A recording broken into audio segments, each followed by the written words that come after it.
Well, as usual, I have a few setbacks with the Buick, but nothing too big. As you can see, the radiator is not in the car at the moment. I noticed the other day it had some leaking. Quite a bit, really. There's a big puddle of antifreeze in the floor. So I took the radiator out, took it to the radiator shop, hoping they can repair it for somewhat a reasonable price. And I also noticed while it was running that right in here, I had some little bubbles coming out around where the water pump gasket is at. So I'm probably gonna get the water pump off here in a little bit and either get a new one or have this one sent off to Centerville Auto Parts in California to have them rebuild it. The Martin guys, they're the nailhead gurus. And while it's this far apart, I guess I might as well go ahead and get it up in the air. Go ahead and fix that troublesome ball joint right there. I'm also going to take the top of the dash off and try to replace the speaker. The AM radio still works, but the speaker is blown, so it sounds bad. So I'm going to try to get some music out of this thing.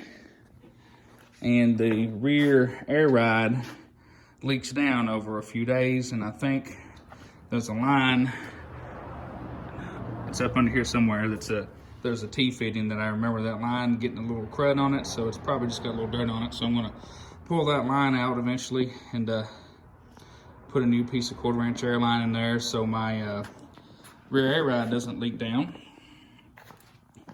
And I guess just do as much routine maintenance as I can before cruising season so it won't give me any trouble.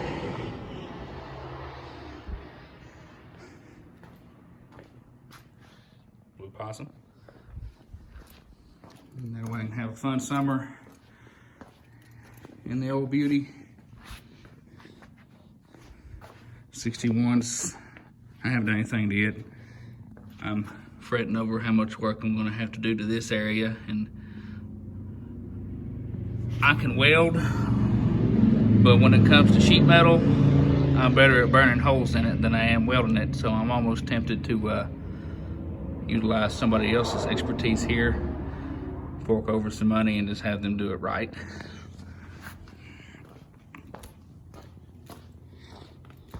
I was talking with my uncle, and apparently last week he had a guy come and rebuild the carburetor in the welder, and they have it running. He's cleaning the gas tank out, and we're still trying to round up an exhaust manifold for it. As you can see, there's a big gaping hole right there. And this radiator leaks, so we're either gonna get it patched or find something that will bolt back into the original bracket that Grandpa made. We want to keep it looking like it was for the most part.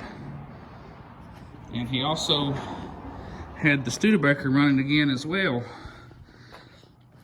He's working on figuring out some wiring issues with the ignition switch down there in the floor. I think he's just going to put a button up under the dash. I think the carburetor needs rebuilt. I know the gas tank in the back is he has some concerns about rust in it and stopping up the strainer.